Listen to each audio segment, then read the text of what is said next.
तो भाई लोग आज के इस वाले वीडियो में हम लोग देखेंगे कि वैंगलिन ब्रेक थ्रू करने वाला है निर्वाणा स्कायर के लेट स्टेज पर। और इतना ही नहीं बल्कि यहाँ पर याओ जिगजू और वैंगलिन की फाइट होंगी और वहाँ पर जो अपने ब्लड एंसेस्टर है वो भी आएंगे और हमें जो 4 डिवाइन सेक्ट है उसकी हिस्ट्री के बारे में भी सब कुछ पता चलने वाला है कि वो पहले कितने बड़ी तोप थे। तो चलिए फटाफट से वीडियो को स्टार्ट करते हैं। तो जैसे कि हमने इसके पिछले एपिसोड में देखा था कि वैंगलिन ने अपनी वर्मिलियन बर्ड की अवेकनिंग कर दी थी और साथ ही टैटू क्लैन की जो होली एंसेस्टर थी वो भी हमें देखने के लिए मिल गई थी, जो की अपने केस से आजाद होने वाली थी। लेकिन तभी वहाँ पर एम्परर किंगलिन की एक डिवाइन सेंस अपेयर हो गई थी और हमें 1 मिलियन बर्ड डिवाइन सेट का सीन दिखाया गया था। तो अब आगे तो वीडियो की स्टार्टिंग में हमें बताया जाता है कि अलायंस के अंदर कुछ ऐसी जगह थी जहाँ पर कि खुद अलायंस ही कंट्रोल नहीं कर सकता था, क्योंकि वो जगह काफी ज्यादा खतरनाक थी। इवन की अपर निर्वाणा क्लींजर के कल्टिवेटर भी चले जाए तो वो भी मारे जाएंगे और इवन की जो निर्वाणा शैटर्ड स्टेज के बंदे रहते वो भी वहाँ पर अगर एंटर करे तो उनकी लाइफ को भी काफी ज्यादा रिस्क रहता है। इसलिए इस जगह को फॉरबिडन जोन माना जाता है। और अलायंस में जितने भी सेकंड स्टेप कल्टिवेटर थे उन्हें इन जगहों के बारे में पता था, लेकिन इनके पीछे असल रीजन क्या है उसके बारे में किसी पता नहीं था। और तब हमें एक ऐसी जगह को दिखाया जाता है जहाँ पर की सिर्फ फ्लेम ही फ्लेम थी और वहाँ पर हमें 9 प्लैनेट्स को दिखाया जाता है और उसके आसपास के जो एस्ट्रॉइड वगैरह थे वो जलकर राख हो चुके थे। बस ये जो 9 प्लैनेट्स थे वही जले हुए थे, वह अभी ठीक ठाक कंडीशन में थे।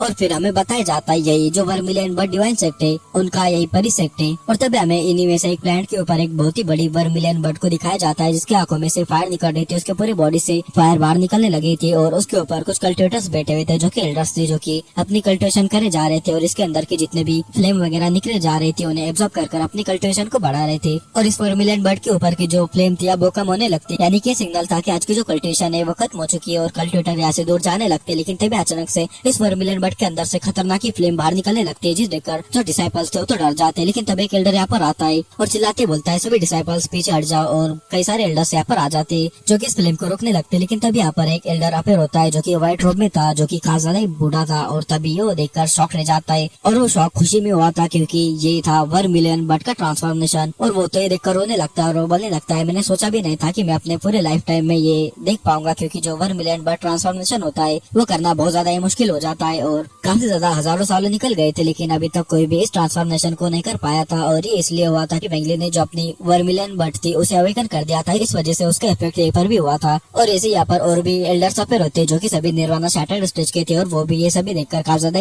खुश थे और उनकी आंखों में से भी आंसू आने लगते। और तभी हमें दिखाया जाता है जो 9 प्लैनेट्स थे उनके ऊपर भी सेम ऐसे एक वर्मिलियन बर्ड बनी हुई थी और उनमें से वर्मिलियन बर्ड की फ्लेम बाहर निकलने लगती है और आसमान में एक बड़ी सी वर्मिलियन बर्ड बन जाती है और वहाँ पर एक बड़ा सा फायर बॉल अपेयर होता है और उसके अंदर हम देख पाते हैं इसके का सीन। और तभी यहाँ पर की जो वर्मिलियन बर्ड थी वो एकदम से खतरनाक ही कराई करती है और उस बॉल के अंदर हम वैंगलिन को देख पाते हैं जो कि वर्मिलियन टैटू से कवर था। और तभी ये जितने भी एल्डर्स थे वो ये देख पाते हैं कि वहाँ पर जो टैटू क्लैन की होली एंसेस्टर है वो भी वहाँ पर है। और ये देखकर वहाँ पर एक एल्डर थे वो शॉक हो जाते हैं और वो बोलने लगते ये वुमन तो होली एंसेस्टर क्यों याव है। और उसके सामने का जो बंदा है वो शायद से किंगलिन लग रहा है और ऑलजीर वगैरह सभी को देख पाते हैं, यानी कि मास्टर वर्ड वगैरह जितने भी लोग थे वो सभी को देख पाते हैं। और एल्डर देखकर शॉक थे कि वहाँ पर अलायंस के एल्डर भी है, तो ये बंदा इतनी खतरनाक जगह पर आखिर क्या कर रहा है, यानी कि अपना वैंगलिन। लेकिन फिर वो सोचने लगते हैं आखिर इस बच्चे के पास हमारे क्लैन का टैटू कहाँ से आया। लेकिन तभी यहाँ पर एक खतरनाक ही पावरफुल डिवाइसेस आती है जो कि बोलने लगती है इस चाइल्ड के ऊपर डाउट बिल्कुल भी मत करो, इसे मार्क मेरे एक अवतार ने दिया है और इसे बचाने के लिए अपनी पूरी सेट की पावर लगा दो। तो देखकर वो जो एल्डर्स थे वो रिस्पेक्टफुल हो जाते और बोलने लगते जैसे डिवाइन एम्परर ऑर्डर दिया हम वैसा ही करेंगे। और तभी डिवाइन एम्परर बोलने लगते मेरे पास अब ज्यादा टाइम नहीं है और ये बच्चा हमारे सेट की आखिरी ऑफ है, इसलिए इसके लिए जो भी प्राइस पे करनी पड़े चाहे कुछ भी हो जाओ इस बच्चे को बचाकर यहाँ पर लेकर आओ। और तभी हमें उसी गेव के अंदर वैंगलिन को दिखाया जाता है जिसका जो टैटू था वो एक हीट दे रहा था। लेकिन वैंगलिन को समझ नहीं आता आखिर क्या हो रहा है, लेकिन वैंगलिन इसके ऊपर ज्यादा ध्यान नहीं देता। लेकिन तभी जो मास्टर वर्ड थे वैंगलिन को किलिंग इंटेंट के साथ देखने लगते हैं क्योंकि उन्हें पता चल जाता है कि लगता है कि जो वर्मिलियन बर्ड सेक्ट है उन्हें इसके अवेकनिंग के बारे में पता चल चुका है और अब जो कुछ भी हो जाए वो इस बंदे को बचाने के लिए यहाँ पर आते होंगे। तो ये मास्टर वर्ड सोचने लगता है कि वैंगलिन को उसे जल्द से जल्द निपटाना होगा। और जो टैटू क्लैन की होली एंसेस्टर थी उन्होंने भी वैंगलिन के वर्मिलियन बर्ड टैटू के अंदर जो बदला हुआ था वो सेंस कर लिया था, लेकिन उसे वो इग्नोर कर देती है क्योंकि वो अपना पूरा फोकस किंगलिन की जो डिवाइसेस थी उसके ऊपर कर रही थी। और तभी होली एंसेस्टर तुरंत ही अपने बीस्ट बोन से किंगलिन की जो डिवाइसेस थी उनके ऊपर अटैक कर दी थी और यहाँ का टेम्परेचर इस वजह से माइनस में जाने लगता है क्योंकि इसके अंदर काफी ज्यादा एविल हो रहा था। और वैंगलिन ने देखकर अपनी जो वर्मिलियन टैटू था उसे एक्टिवेट कर देता है, उसके आसपास फ्लेम आने लगती है जिस वजह से वो यहाँ पर गर्मी महसूस कर पा रहा था। और वैंगलिन इस स्पेल को देखता और बोलने लगता है ये स्पेल बिल्कुल विदर्भ पेड़ की तरह है,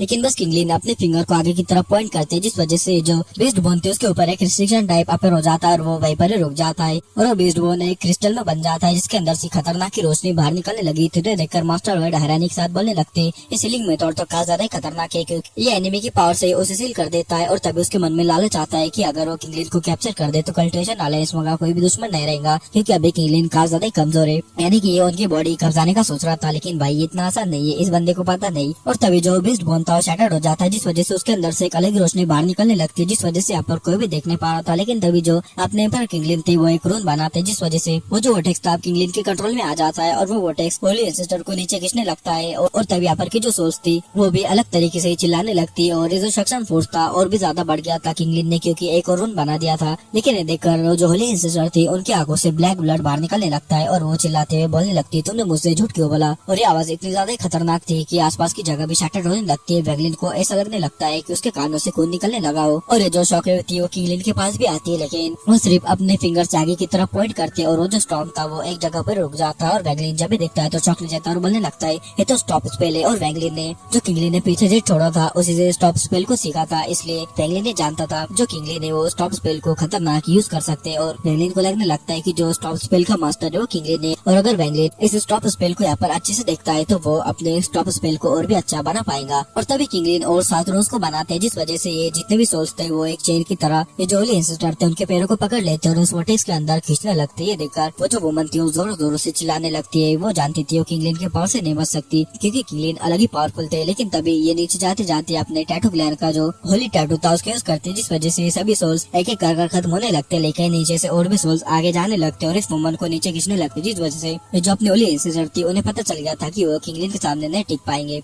लेकिन तभी वो खास ज्यादा गुस्से में और सैड तरीके से किंगलिन को बोलने लगते, किंगलिन मैं अपने लाइफ में तुमसे सबसे ज्यादा नफरत करती हूँ। मैं आउटर रियम से यहाँ पर आई थी हमारे लोगों को लेकर और तुमने मुझसे कहा था कि तुम हमारे लिए एक अलग रियल बनाओगे, और मैं पागल थी जो मैंने तुम पर भरोसा किया। तुमने मेरे टैटू क्लैन को लगभग बर्बादी करके रख दिया और इस वजह से मेरे काउंटलेस लोग मारे गए। तुमने साथ ही साथ मेरे दिल को भी तोड़ दिया। मैं तो तुमसे प्यार करती थी तो मैंने अपनी क्लैन को भी धोखा दे दिया, तुम्हारे साथ शादी कर ली और तुमने कहा था तुम मेरे क्लैन के लिए एक अलग रियल बनाओगे। लेकिन तुमने क्या किया, उनके साथ वॉर की, उन्हें बहुत बुरी तरह से मारा और फिर मेरे साथ भी धोखा किया। मुझे भी यहाँ पर सील कर दिया। मेरे आंखों के अंदर की जो प्राइमल एनर्जी थी तुमने मेरी आंखें भी छीन ली और तुमने मेरे क्लैन को स्लेव बना दिया और उसी प्राइमल एनर्जी से जो कि मेरी थी तुमने उसका यूज कर मेरे टैटू क्लैन के ऊपर स्लेव मार्क बना दिया, जो कि पूरे जनरेशन टू जनरेशन चलता रहेगा। और इस वजह से जो होली एंसेस्टर थे वो काफी ज्यादा ही गुस्सा थी किंगलिन के ऊपर और वो बोलने लगती है तुम इतने ज्यादा हार्टलेस इंसान कैसे हो सकते हो। और इस टाइम पर जो एंसेस्टर थे उस वोटेक्स के अंदर नीचे गिरे जा रहे थे, लेकिन इस टाइम पर जो उसकी दर्द की आवाजें थी वो बुरी तरह से यहाँ पर गूंजी जा रही थी पूरे सेलेस्टियल बरियल पूल के अंदर। और तभी अपने फोरहेड के ऊपर का जो होली टैटू था उसे बाहर निकाल देते और टाशान जो था उसके तरफ फेंक देते उनके फोरहेड के ऊपर, और टाशान के फोरहेड के ऊपर जाकर टैटू चिपक जाता है, जिससे टाशान को काफी ज्यादा पेन होने लगता है। लेकिन तभी वो जो वुमन थी इस वजह से काफी ज्यादा वीक हो गई थी। लेकिन तभी वैगलिन की तरफ देखती और बोलने लगती तुमने मेरे क्लैन की हेल्प की थी, इसलिए मैं ये तुम्हें विद टैटू स्पेल देती हूँ। और ये बोलते के साथ ही कुछ ग्रीन गैस वैगलिन के पास चली जाती है और ये वुमन बोलने लगती है कि तुम इस स्पेल से हमारे क्लैन की जो पावर है उसे हासिल कर पाओगे। और ये बोलते के साथ ही वो जो वुमन थी वो नीचे चली जाती है। लेकिन वो मरते मरते बोलने लगती है किंगलिन अगर मैं मर रही हूँ तो तुम्हें भी इसका जो हिसाब है वो चुकाना पड़ेगा। मैं मर रही हूँ और तुम्हें भी साथ लेकर मरूंगी। और बोलते के साथ ही हमें जब वो पुल था उसके अंदर एक कोलैप्स की आवाज सुनाई देने लगती है, डिस्ट्रक्टिव पावर्स बाहर निकलती है, जो कि पूरा जो वोटेक्स था वो खतरनाक ट्रेमल करने लगता है।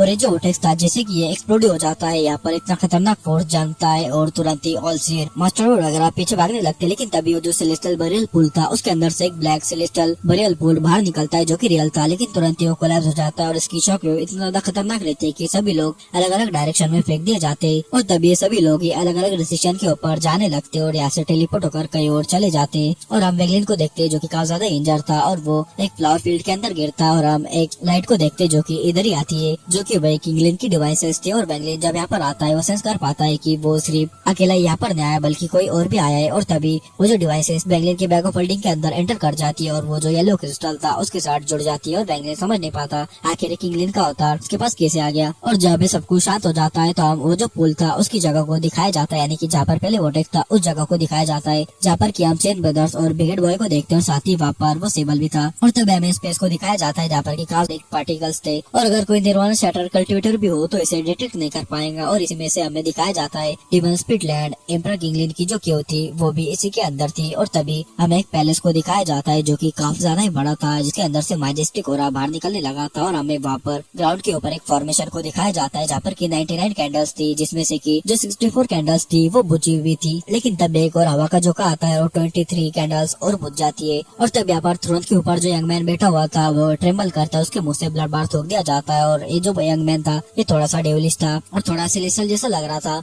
और ये वही यंग मैन था जिसने की उस मिस्ट्रेस क्रिस्टल को वेंगलिन को दिया था। और तभी ये यंग मैन आंखें खोलता है और बोलने लगता है, क्यों याओ तुमने मरते मरते भी मुझे हट किया, और ये बंदा को मैं तुम्हें बता ही देता हूँ। तो ये कोई और नहीं बल्कि अपने एम्परर किंगली ने। और वो बताने लगती है कि जब टैटू क्लैन यहाँ पर आया था तो एम्परर किंगली ने उनके लिए एक अलग रेल में बना लिया था, लेकिन अचानक से जो सेलेस्टियल्स थे वो गायब होने लगे थे। और इसकी खोज करने के बाद पता चला था कि जो ये टैटू क्लैन के बंदे उन सेलेस्टियल को मार दे रहे थे और उनके अंदर की जो सेलेस्टियल एनर्जी थी उससे अपने होली टैटू को एक्टिवेट कर रहे थे, जिस वजह से एम्परर किंगलिन को काफी ज्यादा गुस्सा आ गया। और इस वजह से टैटू क्लैन और सेलेस्टियल रियल्म के अंदर काफी ज्यादा एक खतरनाक बैटल स्टार्ट हो गया। और इसके अंदर जो सेलेस्टियल रियल्म था वो कोलैप्स हो गया था। और ये सब कुछ एक प्लान था। और किंगलिन बताने लगते है कि जो क्यूया है वो आउटर रियल्म के सुप्रीम की बेटी है जो कि यहाँ पर सब कुछ डिस्ट्रॉय करने के लिए आई थी, यानी कि जो सीड रियल्म है उसके अंदर जितने भी पावरफुल कल्टिवेटर्स है उन्हें निपटाने के लिए आई थी। और किंगलिन से उसे प्यार हो गया था, तो किंगलिन को वो आउटर रियल्म ले जाना चाहती थी। और किंगलिन को हमेशा के लिए वहाँ पर रहने के लिए बोल रही थी, यानी कि वो आउटर रियल्म जाएंगे और वहाँ पर हमेशा के लिए रह जाएंगे। लेकिन जो फ्लावर सेलेस्टियल जो कि इंपीरियल कॉन्कुबाइन थी अपने एम्परर किंगलिन की, उन्हें ये सब कुछ पता चल गया था, जिस वजह से उन्हें फ्लावर सेलेस्टियल में बदलना पड़ा था, क्योंकि क्यूयाओं ने कुछ ऐसा किया होगा जिस वजह से उन्हें फ्लावर सेलेस्टियल में बदलना पड़ा होगा। तो फिर किंगलिन बताने लगते हैं, तो फिर मैं ये बात को कैसे बर्दाश्त कर सकता था, और तुम चाहती थी कि मैं अपने सिल्ड रियल्म के साथ ही गद्दारी करूं और तुम्हारे साथ तुम्हारे रियल्म में चले जाऊं, तो इसलिए मैंने तुम्हारे आंखों को बाहर निकाल दिया था उनके अंदर की एनर्जी को खत्म करने के लिए। और तभी मैंने तुम्हें सेलेस्टियल बरियल पोर के अंदर सील कर दिया था और सभी को बोला था कि तुम मर चुकी हो और मैं तुमसे प्यार करता था, इसलिए मैंने तुम्हें सील किया, मैं तुम्हें मार खींचता था। और तुम जानती नहीं कि इसमें मुझे कितना हर्ट हुआ। और वो टैटू क्लैन इसलिए उन्हें स्लेव बनाया गया क्योंकि वो आगे बड़ा कोई खतरा क्रिएट ना कर सके। और इस टाइम पर जो 30 कैंडल्स थी वो बुझ चुकी थी और बस 12 कैंडल्स ही बची हुई थी। मतलब कि अगर ये जो 12 कैंडल्स है वो भी बुझ जाएंगी तो एंशिएंट डेविल जो ताजी आए उसका कंट्रोल अपने जो सेलेस्टियल एम्परर किंगलिन है उनके बॉडी के ऊपर हो जाएगा। और तब हमें वेंगलिन को दिखाया जाता है जो कि एक अजीब सी जगह पर था जहाँ पर की काफी बड़ा एक ओशन था। और वेंगलिन यहाँ पर कैसे आया मैं तुम्हें बताता हूँ। देखो, जब वेंगलिन फ्लावर के फील्ड के अंदर गिरा था वहाँ पर एक फ्लावर के ऊपर रिस्ट्रिक्शन था और वेंगलिन का हाथ जैसे उसे टच हुआ तो वेंगलिन इस फ्लावर के पानी के अंदर आ गया, यानी कि जो ओस की बूंद थी उसके अंदर आ गया। और वेंगलिन जब यहाँ पर देखता है तो शॉक रह जाता है क्योंकि ये जो ओशन था वेंगलिन देखते समझ जाता है ये रियल ओशन नहीं, क्योंकि इसके अंदर मछलियाँ वगैरह नहीं थी। और वेंगलिन जब इसके पानी को अपने हाथ में लेता है तो वेंगलिन समझ जाता है कि ये एक ओस की बूंद है, यानी कि वेंगलिन एक ओस की बूंद के अंदर है जो कि फ्लावर के ऊपर। और वेंगलिन ऐसा मान लो कि काफी ज्यादा ही छोटा हो गया और इसके अंदर आ गया, या फिर तुम ये समझ सकते हो कि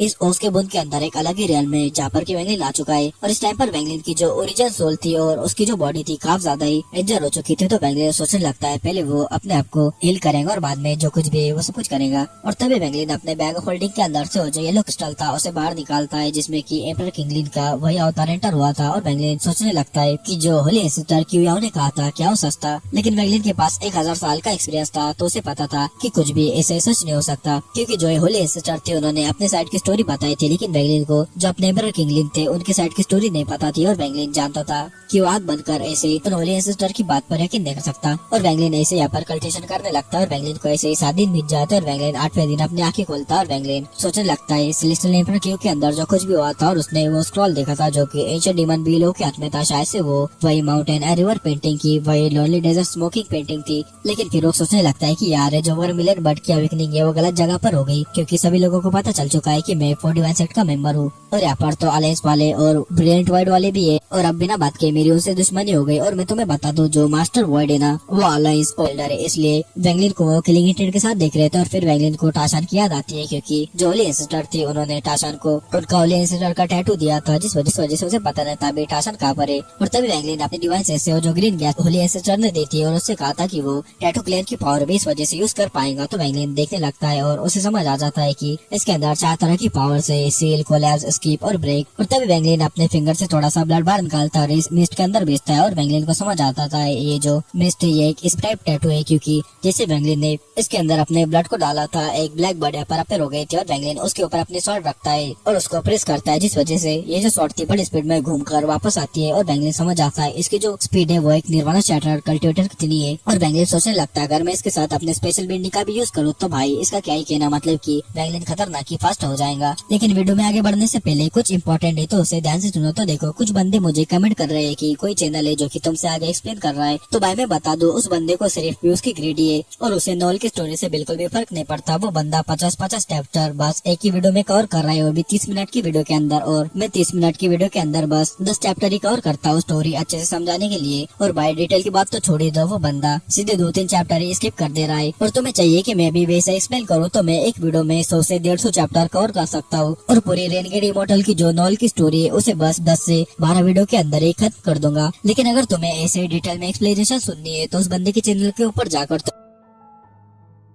तुम कमेंट कर सकते हो कि भाई व्यूज की ग्रेडी ना करे, नहीं तो फिर मैं भी सेम ही वैसे एक्सप्लेन करूंगा, क्योंकि व्यूज तो सभी को चाहिए होते हैं और उसके चैनल की वजह से मेरे चैनल के ऊपर ज्यादा फर्क तो नहीं पड़ता, लेकिन थोड़ा सा तो पड़ता ही है। और अगर तुम्हें डिटेल में सुननी है तो उस बंदे के चैनल के ऊपर जाकर बस उस बंदे को इतना बता दो कि व्यूज की ग्रेडी कम करे, और उसका चैनल का नाम तुम्हें कमेंट में कुछ बंदे बता ही देंगे। और वैसे भी आगे की स्टोरी काफी ज्यादा खतरनाक रहने वाली है, और तुम चाहते हो कि मैं उसे डिटेल में एक्सप्लेन करूँ तो फिर तुम्हें क्या करना है वो तो पता ही है, वरना बाद में मुझे मत बोलना कि भाई तुम ऐसे कैसे एक्सप्लेन कर रहे हो, कुछ समझ नहीं आ रहा। और वैसे भी मेरे व्यूज ज्यादातर परफेक्ट वर्ल्ड और बीटीटीएच के ऊपर ही आते हैं, रेनगेट इमॉर्टल से कंपेयर करे तो, लेकिन रेनगेट इमॉर्टल बस में तुम लोगों के लिए एक्सप्लेन कर रहा हूँ उन दोनों सीरीज को छोड़कर। तो खैर आगे बढ़ते हैं। और सेलेस्टियल एम्परर केव के अंदर जब सेलेस्टियल बैरियर पूल शैटर हुआ था तो उसके इम्पैक्ट की वजह से सभी लोग अलग अलग जगह के रिस्ट्रिक्शन से जा टकराए थे और अलग अलग जगह के ऊपर चले गए थे। तो इसे एक जगह के अंदर जहाँ पर के एक जंगल था, वहाँ पर हमें एक बंदे को बैठा हुआ दिखाया जाता है और उसके आसपास काफी सारे बीस्ट के बोन्स पड़े हुए थे, और एक कोई और बंदा नहीं बल्कि अपना टाशान था, जिसके आईब्रोज के बीच वही होली टैटू था। और वो बोलने लगता है मैंने विदर टैटू स्पेल की एनलाइटमेंट तो पा ली है, लेकिन अपने पुराने मास्टर की यादें मैं अभी तक मिटा नहीं पाया।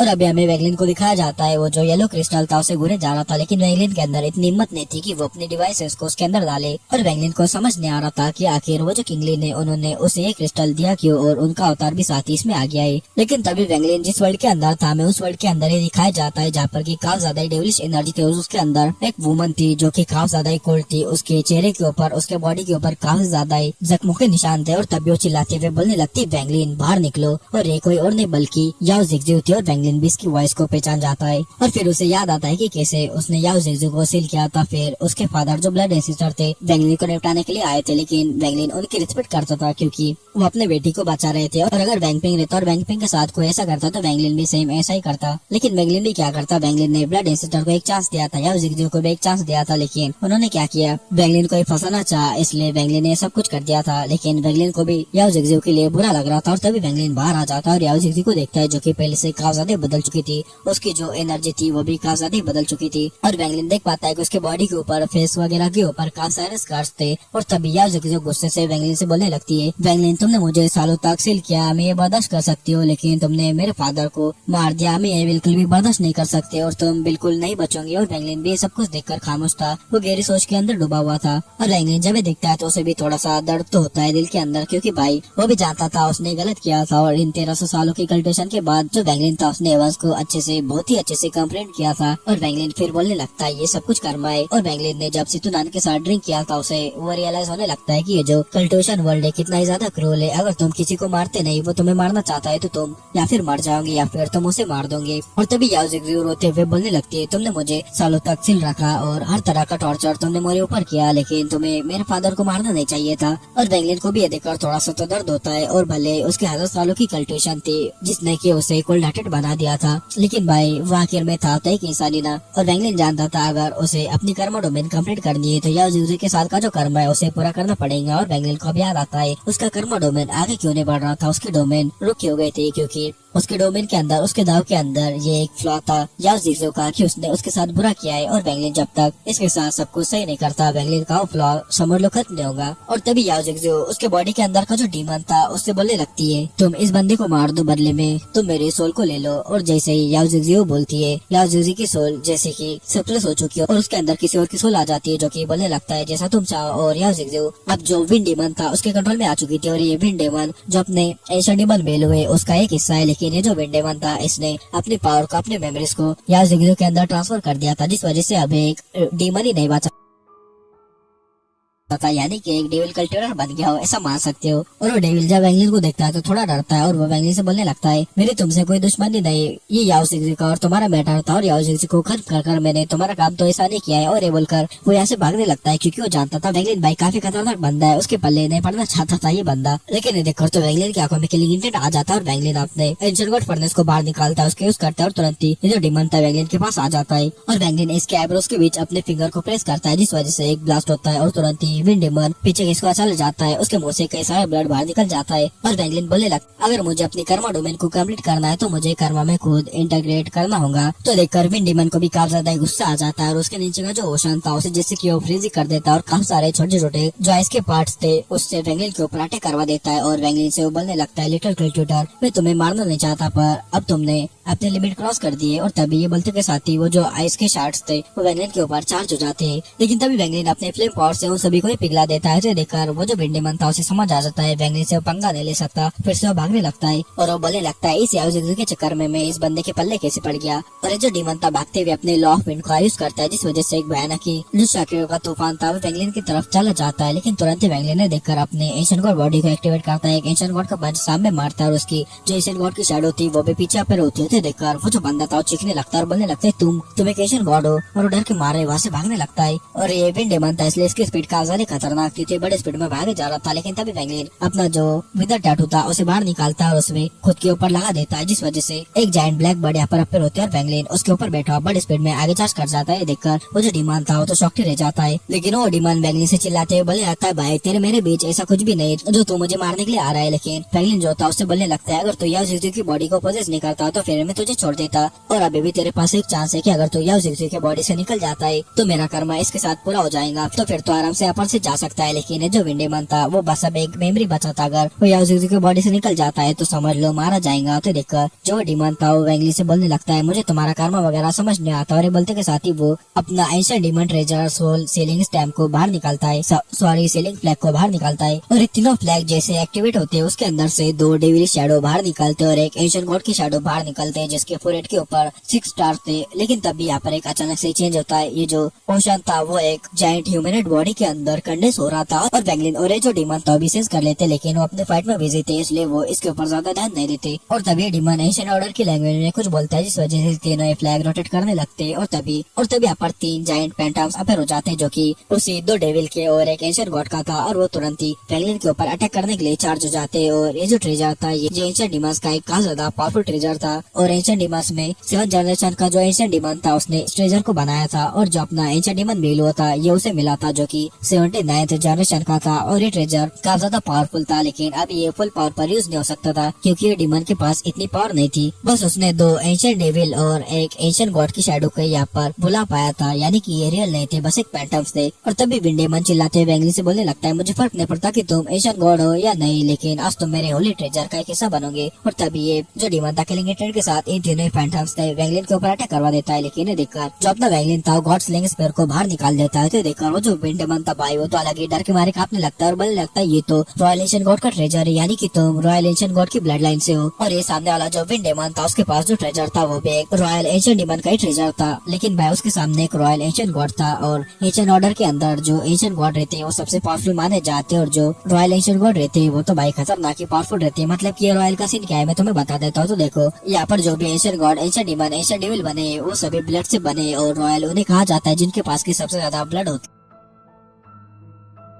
और तुरंत ही वेंगलिन अपने गॉड स्लिंग स्पेयर को आगे की तरफ बढ़ा देता है, और अपना जो एंशिएंट गॉड था वो तो रुक ही जाता है क्योंकि उसके सामने एक रॉयल एंशिएंट गॉड था, जिस वजह से वो अटैक करने की हिम्मत नहीं करता। लेकिन ये जो 2 डेविल्स थे वो वेंगलिन के ऊपर चार्ज हो गए थे, लेकिन जैसे ये गॉड स्लिंग स्पेयर उनसे टकराता है ये तुरंत ही धूल में बदल जाते। और ये जो एंशिएंट गॉड का स्पेयर था वो उस विंड डिमन की तरफ चार्ज कर रहा था, और विंड डिमन इस वजह से अपने मुंह से ब्लड बार थूक देता है। लेकिन तभी वो बोलता है फ्लैग डिस्ट्रक्शन, और उसके बोलते के साथ ही वो जो फ्लैग थे वो डिस्ट्रॉय हो जाते हैं, और तुरंत ही उसके अंदर से ग्रीन ड्रैगन बाहर निकलता है। लेकिन वेंगलिन का एंशिएंट गॉड स्पेयर काफी खतरनाक था, उस ड्रैगन को भी खत्म कर देता है। लेकिन तभी यहाँ पर ये जो ओशन था उसके अंदर एक एक्सप्लोजन होता है, और तभी एक बड़ा सा जायंट हेड बनता है जो कि पानी का था, और वो जो एंशिएंट गॉड स्पेयर था उसे पकड़ लेता है। लेकिन तभी वेंगलिन बोलता है कोलैप्स, और वेंगलिन के बोलते के साथ ही जो एंशिएंट गॉड का स्पेयर था कोलैप्स हो जाता है और वो जो एंड था खत्म हो जाता है। लेकिन तभी अचानक से जो ओशन का वाटर था पूरी तरह से खत्म हो जाता है, और ये देखकर जो विंड डिमन और वेंगलिन था सीरियस हो जाते हैं। लेकिन तभी वो जो ओशन का वाटर था वो तुरंत एक जायंट फिगर का रूप ले लेता है जो कि काफी ज्यादा ही जायंट था, और तभी ये जो जायंट था वेंगलिन के ऊपर अटैक कर देता है। लेकिन वेंगलिन भी अपने फ्लेम का पावर का यूज करता है, जिस वजह से जो वाटर था वेपर में बदलने लगता है। मतलब की वेंगलिन की जो फ्लेम की पावर थी काफी ज्यादा खतरनाक थी, और ये देखकर और जो विंड डेमन था तो काफी ज्यादा शॉक रह गया था और वो बोलने लगता है मैं इस जायंट का तो सामना नहीं कर सकता, और वेंगलिन का तो बिल्कुल भी नहीं, क्योंकि वो देख लिया था कि वेंगलिन की पावर अब अलग ही लेवल के ऊपर है और ये जायंट इस वजह से छोटा छोटा होते जाने लगता है। और फिर तुरंत ही जायंट अपना मुंह खोलता है और वेंगलिन को डेवर करने के लिए जाता है, लेकिन तभी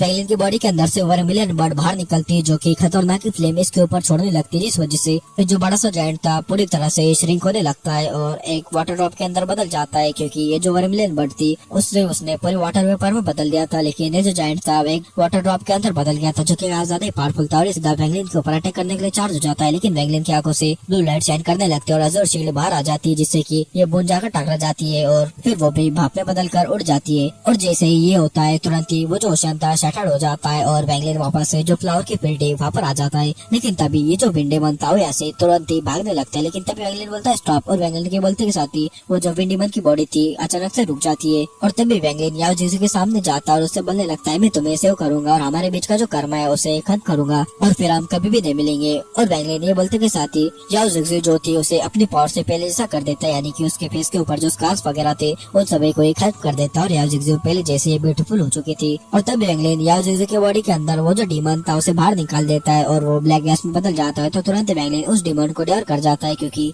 ये सिर्फ मेमोरी बचा हुआ था और वेंगलिन फिर इसके लिए बाद में एक बॉडी फाइंड कर लेगा। और जैसे याओ जिग्जी होश में आती है उसकी मेमोरी तो पूरी तरह से ब्लैंक हो चुकी थी, लेकिन तभी वेंगलिन को उसके सामने देखती है तो डर के मारे पूछने लगती है कि तुम कौन हो। लेकिन तभी वेंगलिन उससे बोलने लगता है तुम्हारा नाम याओ जिग्जी है और मैं तुम्हारा दोस्त हूँ। तो देखकर याओ जिग्जी वेंगलिन को कंफ्यूजन के साथ देखने लगती है, लेकिन तभी वेंगलिन अपने 18 सेलेस्टियल सीलिंग स्टैम्प को बाहर निकालता है, जिसके अंदर से कि अपने जो ब्लड एसेटर थे उनके सोल को बाहर निकालता है, जो कि अलग ही गुस्से में थे और वो वेंगलिन को देखने लगते हैं। लेकिन तभी उनकी नजर जाती है याओ जिग्जी के ऊपर और जैसे ही उनकी नजर याओ जिग्जी के ऊपर जाती वो तो इमोशनली हो जाते हैं, उनका सारा ही गुस्सा निकल जाता है, यानी कि खत्म हो जाता है। और वेंगलिन ब्लड एसेटर के सोल के ऊपर जितने भी सील्स वगैरह जो कि उसने लगा कर रखे थे उन सभी को हटा देता है, जिस वजह से जो ब्लड एसेटर थे थोड़ी देर में अपने सोल बॉडी को बना लेते हैं। और तभी वेंगलिन ब्लड एसेटर से बोलता है मैंने तुमसे जो वादा किया था कि मैं तुम्हें तुम्हारे बेटे के साथ मिलवाऊंगा वो प्रॉमिस मैंने पूरा कर दिया। और ब्लड एसेटर उनकी बेटी को देखकर इमोशनल थे, लेकिन तभी वेंगलिन उनसे बोलने लगता है पुरानी बातें जो भी हमारे दुश्मनी वगैरह थी उन सभी को ही भुला दो, क्योंकि अब तुम्हें तुम्हारी बेटी मिल चुकी है और तुमने मेरे खिलाफ जो किया था उसका फल तुम दोनों को ही मिल चुका है। तो अब जो हमारे बीच का जो कर्म था क्लियर हो चुका है, तो अब फ्यूचर में तुम उसे उलझने की कोशिश मत करना। फिर तुम अगर ऐसा करते हो तो फिर मैं तुम्हें बिल्कुल भी नहीं छोड़ूंगा और तुम्हें रिइंकार्नेशन साइकिल में भी एंटर नहीं करने दूंगा। और इतना बोलकर वेंगलिन यहाँ से दूर चला जाता है, लेकिन जाने से पहले वो बोलने लगता है कि ये 5th के हुए तो तुम जल्द से जल्द यहाँ पर कहीं पर छुप जाओ और बाद में निकल जाना। और याओ जिग्जी अभी कंफ्यूज थी और वो उसके फादर को देखने लगती है और बोलने लगती है फादर जिस बंदे ने कहा क्या वो सच है, तो देखकर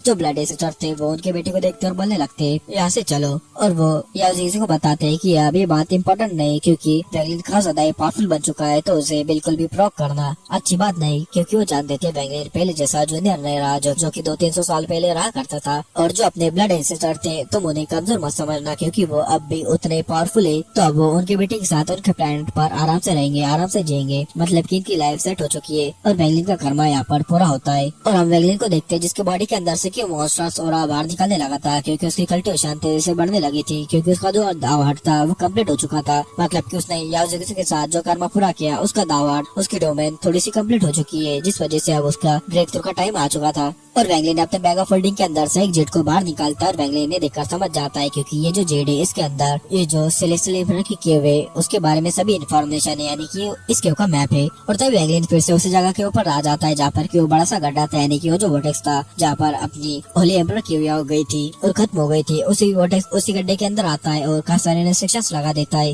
ताकि उसके ऊपर कोई अटैक ना कर सके। और फिर और सिल्वर रोमन को भी बाहर निकाल देता है ताकि वो उसको गार्ड कर सके जब वो कल्टिवेशन करे। और वेंगलिन के पास इस टाइम पर ओरिजिन एनर्जी नहीं थी और कोई सोर्स भी नहीं था ओरिजिन एनर्जी को लेने का, तो वेंगलिन अपने बैग ऑफ होल्डिंग के अंदर से काफी सारे सोल्स को बाहर निकाल देता है, उन्हें डेवर करना स्टार्ट कर देता है और अपनी कल्टिवेशन करने लगता है। और वेंगलिन ऐसे अपनी कल्टिवेशन करे जा रहा था कि यूनिवर्स में कहीं हमें एक बहुत ही बड़ी वर्मिलियन बर्ड दिखाई जाती, जो कि वेंगलिन वर्मिलियन जिधर था यानी कि डिमोनियस विडलैंड उधर की तरफ ही आए जा रहे थे। उसके ऊपर निर्वाणा शैटर्ड के काफी सारे कल्टिवेटर्स बैठे हुए थे और ये था वर्मिलियन बर्ड डिवाइन सेक्ट जो कि इधर बैंगलिन के लिए ही आए जा रहा था। और जो वर्मिलियन बर्ड डिवाइन सेक्ट था इसके बारे में अभी के जो कल्टिवेटर्स थे वो नहीं जानते थे, लेकिन जो ओल्ड कल्टिवेटर्स थे वो जानते थे कि भाई ये कितना ज्यादा ही खतरनाक था क्योंकि ये फोर्ट डिवाइन सेक्ट का हिस्सा है। और हमें जो फोर्ट डिवाइन सेक्ट है उसकी पूरी कहानी बताई जाती है, उसकी पूरी हिस्ट्री बताई जाती है कि देखो ये जो फोर्ट डिवाइन सेक्ट था ना ये पूरा जो अपना अलायंस था उसे रूल करा करता था। यानी कि इस टाइम पर जो कल्टिवेशन अलायंस है जैसे उसे रूल करता है, उस टाइम पर अपना जो फोर्ट डिवाइन सेक्ट था वो उसे रूल करा करता था। और उस टाइम पर ये काफी ज्यादा पावरफुल थे, लेकिन अचानक से उनके जो अज़ुर ड्रैगन सेक्ट के जो एम्परर थे यानी कि अपने होली अज़ुर ड्रैगन वो गायब हो चुके थे। और उसी टाइम पर जो कल्टिवेशन अलायंस था और ब्रिलियंट व्हाइट सेक्ट था उन दोनों ने हाथ मिला दिया और फोर्ट डिवाइन सेक्ट के ऊपर अटैक कर दिया। और साथ ही फोर्ट डिवाइन सेक्ट के अंदर से जो ब्लैक टोटेड डिवाइन सेक्ट था उसका जो होली एम्परर था उसने धोखा दे दिया और अपने जो होली वर्मिलियन बर्ड एम्परर थे उनके ऊपर अटैक कर दिया, जिस वजह से उनका थर्ड हेवंस ब्लड आ गया। और ये जो हेवंस ब्लड रहते हैं उसके अंदर तुम मान सकते हो कि डिवाइन रेवलेशन जैसा ही आता है। और उस वजह से जो अपने वर्मिलियन बर्ड के होली एम्परर थे वो इंजर हो गए। और इसी बात का फायदा उठाकर कल्टिवेशन अलायंस और ब्रिलियंट व्हाइट सेक्ट ने इनके ऊपर अटैक किया था। और इस टाइम पर वो काफी ज्यादा ही कमजोर थे। और इस बात का फायदा उठाकर कल्टिवेशन अलायंस ने जो अपना फोर्ट डिवाइन सेक्ट था उनके साथ काफी खतरनाक बैटल लड़ी। लेकिन इसके अंदर जो अपने होली एम्परर थे काफी ज्यादा इंजर होने के बाद भी जो उनके 10 अवतार थे उनमें से 8 अवतार को इनके अंदर भेज दिया और 8 अवतार उनके मारे गए। लेकिन उन्होंने भी काफी सारे अलायंस के काफी सारे ब्रिलियंट व्हाइट सेक्ट के एल्डर्स को मार दिया। और साथ ही जो अपने व्हाइट टाइगर सेक्ट के जो होली एम्परर थे वो भी नहीं रुके, उन्होंने भी कई सारे अलायंस के एल्डर को कुत्तों की तरह मारा। मतलब कि अभी भी अलायंस के अंदर उनका नाम गूंजता है कि उन्होंने कितनी बुरी तरह से उन्हें मारा था। लेकिन इसमें वो भी मारे जाते और सिर्फ अपने जो होली वर्मिलियन बर्ड एम्परर रहते वही बच पाते। लेकिन ये जो कल्टिवेशन अलायंस और ब्रिलियंट व्हाइट सेक्ट था वो आखिर तक इन्हें मारते नहीं। मतलब कि ये उन्हें खत्म करने के लिए तो जा रहे थे लेकिन वो पूरी तरह से इन्हें खत्म करने नहीं जाते, क्योंकि वो जानते थे अगर वो इन्हें खत्म करने के लिए जाए तो ये भी अपनी फुल पावर लगा देंगे और उनके साथ साथ कल्टिवेशन अलायंस और ब्रिलियंट व्हाइट सेक्ट को भी खत्म कर देंगे। मतलब कि भाई जिस टाइम पर फोर्ट डिवाइन सेक्ट सबसे ज्यादा कमजोर था उस टाइम पर भी कल्टिवेशन अलायंस और ब्रिलियंट व्हाइट सेक्ट की हिम्मत नहीं हुई उन्हें खत्म करने की। लेकिन जो अपना फोर्ट डिवाइन सेक्ट था काफी ज्यादा लॉसेस फेस कर रहा था, इसलिए उन्होंने अपने आप को हाइड कर दिया। लेकिन आज जाकर वो बाहर आए थे क्योंकि उनकी वर्मिलियन बर्ड की अवेकनिंग हो गई थी जो कि वेंगलिन ने की थी और वेंगलिन को किसी भी हाल में बचाना चाहते थे ताकि उनका वर्मिलियन बर्ड सेक्ट और ज्यादा आगे तक जा सके। और जैसे ये बड़ी सी वर्मिलियन बर्ड आगे जा रहे थे और उसके ऊपर कुछ कल्टिवेटर्स थे जो कि सभी एल्डर्स थे निर्वाणा शैटर्ड के। और उनके रास्ते में जो भी प्लैनेट्स वगैरह जो भी एस्ट्रॉइड वगैरह आता वो तो भाई राख में ही बदल जाता सिर्फ जलकर। और जब कल्टिवेशन अलायंस के लोग ये देखते तो उनके अलग से ही फट जाती है। और मास्टर फ्लेंसबर्ग जब ये न्यूज सुनते तो वो खुश हो जाते हैं क्योंकि भाई उनका अलायंस के साथ पंगा था, फोर्ट डिवाइन सेक्ट के साथ नहीं बल्कि फोर्ट डिवाइन सेक्ट का। तो वो काफी ज्यादा ऐसा मानते थे क्योंकि अपने होली वर्मिलियन बर्ड ने उनकी एक बार हेल्प की थी यहाँ से भागने में। और हम वेंगलिन को देखते हैं जो कि ओरिजिनल सोर्स को डेवलप करे जा रहा था, अपनी कल्टिवेशन को बढ़ाए जा रहा था। और इस टाइम पर उसकी कल्टिवेशन बढ़ने लगी थी और वो ब्रेक थ्रू के बिल्कुल करीब था। और जो वो सिल्वर वुमन थी वेंगलिन को जब ऐसा करती दिखती है तो थोड़ा सा शौक होती है। और वेंगलिन के आसपास का काफी ज्यादा टेम्परेचर बढ़ गया था, इसलिए वेंगलिन नीचे गिरे जाने लगता है। लेकिन वेंगलिन कल्टिवेशन नहीं छोड़ता और वेंगलिन को गार्ड करने के लिए सिल्वर वुमन भी थी, तो वेंगलिन को ज्यादा टेंशन नहीं थी। और तभी वेंगलिन अपनी आंखें खोल लेता है और अचानक से जो उसका ब्रेक थ्रू था वो हो जाता है और वेंगलिन पहुंच जाता है लेट स्टेज निर्वाणा स्कायर। और वेंगलिन को ऐसा लगने लगता है कि वो दुनिया के लॉस को कंट्रोल कर सकता हो और उसे लॉस के दागे अपने सामने नजर आने लगते हैं। लेकिन वेंगलिन ने ब्रेक थ्रू कर दिया था, लेकिन अभी भी वो रुकता नहीं बल्कि और भी ओरिजिनल सोल्स को एक साथ डेवलप करने लगता है क्योंकि वो चाहता था कि वो इस निर्वाणा स्कायर लेट स्टेज का पीक है वहाँ तक पहुँच सके। और जैसे वेंगलिन ने कर रहा था उसके बॉडी का टेम्परेचर काफी ज्यादा हाई हो जाता है। उसके बॉडी के अंदर से वर्मिलियन बर्ड का टैटू बाहर निकलकर हवा में उड़ने लगता है, वो एक गूंज करता है। और तभी वेंगलिन का जो अवतार था वेंगलिन उसे अपने बॉडी से अलग कर देता है और जो उसकी रियल बॉडी थी वो वही बैठी हुई थी और उसका अवतार आसमान में जाने लगता है। उसके साथ की जो वर्मिलियन बर्ड थी उसके आसपास घूमने लगती है। और इस टाइम पर हम देख पाते हैं कि वेंगलिन का जो अवतार था उसके एक आंख में ब्लू थंडर था और एक आंख में फ्लेम थी। और तभी उसकी ओरिजिनल सोल बाहर निकलती है जो कि थंडर ड्रैगन की थी और वो एक रोर करती है, जिस वजह से जो पूरा एरिया था वो राख में बदल जाता है। यानी कि इस थंडर ड्रैगन के अंदर थोड़ी सी फायर पावर भी आ चुकी थी। तो फिर हम इसी के साथ इस वीडियो को यहीं पर एंड करते हैं। और तुम्हें नेक्स्ट वीडियो कैसे चाहिए तुम मुझे कमेंट में बता सकते हो। और इसके नेक्स्ट पार्ट के लिए इस वीडियो पर तुम्हें 2K लाइक्स और 500 कमेंट्स करवाने हैं तो तुम्हें जल्द से जल्द वीडियो देखने के लिए मिल जाएगा।